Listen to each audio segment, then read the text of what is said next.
বর্ণবাদী আচরণ দেখাচ্ছে, দেশ ছেড়ে নিরাপদ আশ্রয়ে যাবে, সেই বর্ডারে বর্ণবাদী আচরণ, যারা সাদা চামড়ার তাদেরকে বের হওয়ার সুযোগ দেওয়া হচ্ছে, লাইনে আট বাড়াইয়া দেওয়া হচ্ছে।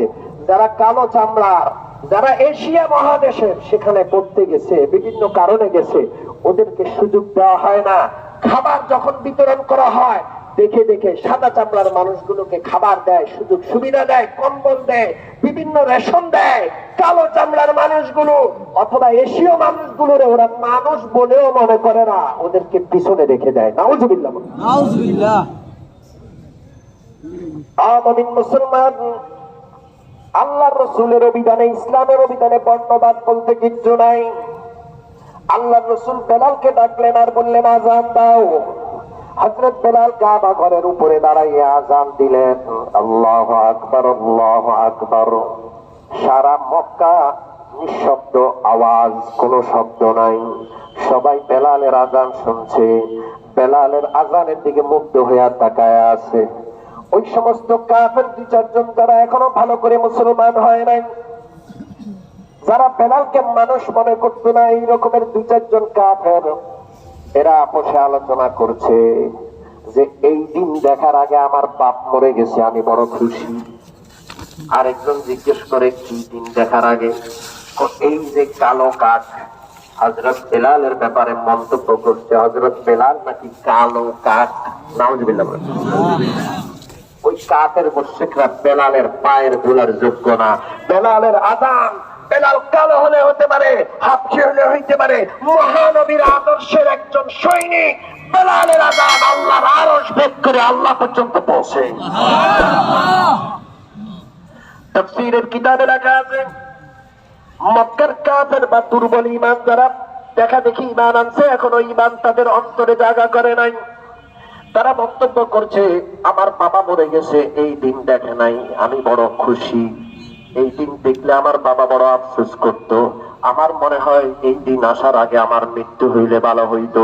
আমি দেখতে পাচ্ছি কাবা ঘরের ছাদের উপর যারে আমরা মানুষ বলতে রাজি না, সেই কালো কাক বেলাল, যে আমাদের কৃতদাস ছিল, গোলাম ছিল, ওই গোলাম কাবা ঘরের উপরে উঠা আযান দিচ্ছে। তারা এত মর্যাদা মুহাম্মদুর রাসূলুল্লাহ দান করেছে।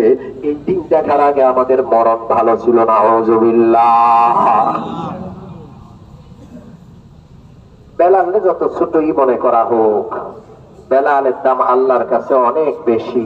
ওই আবু লাহাব সবচেয়ে সুন্দর চেহারার, মক্কার সবচেয়ে সুন্দর মানুষ, আর আব্দুল্লাহ ইবনে উবাই ইবনে সুলুলা মদিনার সবচেয়ে সুন্দর মানুষ। আল্লাহর কাছে কি ওদের দাম আছে? জোরে বলেন, দাম আছে? কারণ কি? দেহ দিয়ে আল্লাহর কাছে মানুষের মূল্যায়ন না। আল্লাহ রাব্বুল আলামিনের নবী বলে দিয়েছেন, ওই গোশতের টুকরা দিয়ে মূল্যায়ন। যে গোশতের টুকরা ঠিক হয়ে গেলে দেহটা ঠিক হয়ে যায়, যে গোশতের টুকরা নষ্ট হইলে দেহটা নষ্ট হয়ে যায়। কথা ঠিক কি ঠিক না? মুমিন মুসলমান, এই জন্য গোশতের টুকরাটা ঠিক করতে হবে। ওইটার নাম কলম। দেহ যেমন অসুস্থ হয়, দেহের যেমন চিকিৎসা দরকার, দেহের যেমন খাবারের প্রয়োজন, দেহের যেমন ভিটামিন দরকার, দেহের চেয়েও লক্ষ কোটি গুণ বেশি গুরুত্ব হইল ওই অন্তর আর কলমের। ওই অন্তরেরও চিকিৎসা দরকার, ওই অন্তরেরও খাবারের দরকার আছে না? নাই। অন্তরের খাবার হইল দৈনিক 5 ওয়াক্ত নামাজ। দৈনিক কয় ওয়াক্ত? জোরে বলেন, কয় ওয়াক্ত? অন্তরের খাবার। মনে রাখতে হবে, দেহ অসুস্থ হইলে বোঝা যায়, অন্তর অসুস্থ হইলে স্বাভাবিকভাবে বোঝা যায় না। যেই রোগগুলো কঠিন রোগ, মাথা ব্যথা হইলে বোঝা যায়, ঠিক কি ঠিক না? পেটে ব্যথা হইলে বোঝা যায়। যেই রোগগুলো যত কঠিন, ওই রোগগুলো ধরা পড়ে অত কম।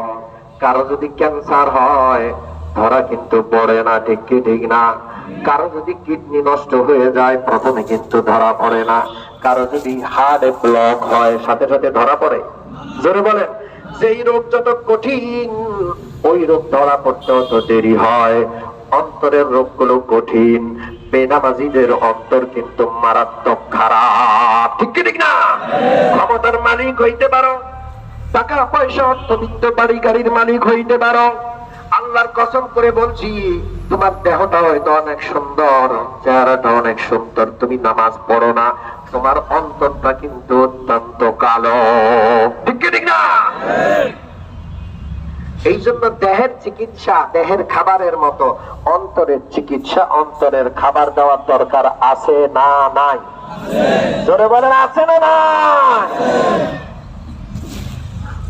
অন্তরের রোগ দেহের রোগের চেয়ে 1000 গুণ বেশি থাকে। ঠিক কি ঠিক না? আর অন্তরের গুণ দেহের গুণের চেয়ে 1000 গুণ বেশি। দেহের একটা গুণ হইল দেহটা সুন্দর হয়। মুমিন মুসলমান, অন্তরের 1000 গুণ আছে, এর মধ্যে একটা গুণ হইল অন্তরে আল্লাহ রাব্বুল আলামিনের মহব্বত হওয়া। কার মহব্বত? আরো জোরে বলেন, কার মহব্বত? এশার নামাজের পর একটা গজল হয়েছে, মাওলার ইশকের গজল। জানেন কি জানেন না? জোরে বলেন, কার ইশক, কার মহব্বত? মুমিন মুসলমান, আপনি নিজের অন্তরের একটু হিসাব নেন, আপনার অন্তরে আল্লাহর মহব্বত আছে কিনা? জীবনে কোনদিন আল্লাহর মহব্বতে এক ফোঁটা চোখের পানি পড়ছে কিনা? আপনি আপনার মার জন্য কাঁদেন, আপনি আপনার ভাইয়ের জন্য কাঁদেন, আপনি আপনার সন্তানের জন্য কাঁদেন, কখনো আল্লাহর মহব্বতে একটা দিন কাঁদছেন কিনা চিন্তা করেন। একটা দিন আল্লাহর মহব্বতে আল্লাহর ইশকে কোনদিন কাঁদছেন কিনা মনে করেন। যদি আপনার অন্তরে আল্লাহর মহব্বত না থাকে, আপনার অন্তরটা জিন্দা না মুর্দা। ঠিক কি ঠিক না? অন্তর জিন্দা হয় জিকিরের দ্বারা, আল্লাহর মহব্বত অন্তরে পয়দা হয় জিকিরের দ্বারা। মুমিন মহব্বত, মুমিন মুসলমান, আমরা আল্লাহর কাছে টাকা চাই, বাড়ি চাই, গাড়ি চাই। আল্লাহ রাব্বুল আলামিনের নবী আমাদেরকে শিখাইছেন, তোমরা অন্তরের মধ্যে আল্লাহর মহব্বত ভিক্ষা চাও। কার মহব্বত? আরো জোরে বলেন, কার? আল্লাহর মহব্বত ইমানের অংশ। আল্লাহর মহব্বত ভিক্ষা চাওয়া শিখাইছেন কে? যাই হোক, এই অন্তরের বহু গুণ আছে, সেগুলো অর্জন করা লাগবে। অন্তরের 1000 রকমের অসুস্থতা আছে, চিকিৎসা করে দূর করা লাগবে। আপনারা তো জানেন, লক্ষ লক্ষ হসপিটাল আছে, দেহের চিকিৎসা হয়। অন্তরের চিকিৎসার জায়গা হইল চরমনাই। ঠিক না? যেই লোকটার দাড়ি রাখতো না, যেই লোকটার কাছে নামাজ ভালো লাগতো না, যেই লোকটা ইসলাম আর উলামায়ে কেরামকে দেখলে পালাইতো, ওই লোকটা জীবনে একবার চরমনাইয়ের মাহফিলে যাইয়া কেঁদে কেঁদে এখন আল্লাহর মহব্বতে বুক ভাসায়। জিকিরের মজলিসে বসলে তার শরীরের মধ্যে জ্বালা পোড়া ধরে, আল্লাহর মহব্বত সইতে পারে না, চিৎকার করে। নামাজের আজান শুনলে পাগল হইয়া মসজিদে যায়, আলেম ওলামাদের কদম ধইরা কয়, হুজুর আপনার কদম আমি ছাড়বো না, আমার জানের চাইতে আমি নবীর ওয়ারিস আলেমদেরকে বেশি মহব্বত করি। ঠিক ঠিক না? অন্তরের চিকিৎসার জন্য চরমনাইয়ের ময়দানে যাব তো ইনশাআল্লাহ। আলেম ওলামা হক্কানি পীরদের সাথে থাকবো তো ইনশাআল্লাহ। যারা অন্তরের চিকিৎসা করবে না, মনে রাখেন, অন্তর নিয়ে যারা চিন্তা করে না, এরা মানুষ রূপী পশু, পশুর চেয়ে অধম। আমি বলি না, কে বলছেন? একটা বলে মানুষকে আল্লাহ পশুর চেয়ে অধম বলছেন। অন্তরের রোগের কারণে ওই আয়াতটা বলে আমার আলোচনা শেষ করব। আল্লাহ রাব্বুল আলামিন বলছেন, ওয়ালাকাদ যারানা লিজাহান্নামা কাসীরাম মিনাল জিন্নি ওয়াল ইনস। কিছু মানুষ আমি তৈরি করেছি জাহান্নামের আগুনের জন্য, কিছু মানুষের জন্য জাহান্নামের আগুন, আর জাহান্নামের আগুনের জন্য কিছু মানুষ। এদেরকে আমি সৃষ্টি করেছি জাহান্নামের জন্য। কে বলছেন? লাহুম কুলুবুন লা ইয়াফকাহুনা বিহা, তাদের অন্তর আছে কিন্তু অন্তর দ্বারা অনুধাবন করে না। ওয়ালাহুম আয়ুনুন লা ইউবসিরুনা বিহা, চোখ আছে কিন্তু দেখে না। ওয়ালাহুম আযানুন লা ইয়াসমাউনা বিহা, কান আছে কিন্তু শুনে না। ঠিক নেই? ঠিক না? উলাইকা কাল আনআম, আল্লাহ বলছেন এরা মানুষ হয়েও চতুষ্পদ জন্তুর মতো, বালহুম আদল, বরং চতুষ্পদ জন্তুর চেয়ে ওরা নিকৃষ্ট। কে বলছেন? জোরে বলেন কে? এই চতুষ্পদ জন্তুর চেয়ে নিকৃষ্ট যারা অন্তরের চিকিৎসা করে না। এরা যদি বড় বড় চেয়ারম্যানের পদে বসে, এমপির পদে বসে, মন্ত্রীর পদে বসে, প্রধানমন্ত্রী আর প্রেসিডেন্টের পদে বসে, এই দেশটার অবস্থা কি হবে? ঠিক কি ঠিক না? এই জন্য চরমনাইর মেহনত আমার কলব থেকে নিয়ে শুরু করে এই মেহনত রাষ্ট্রের সর্বোচ্চ পর্যায়ে পৌঁছাইতে হবে। ঠিক কি ঠিক না? এই মেহনতের সাথে, এই দরবারের সাথে কারা কারা থাকতে রাজি? হাত তুলেন।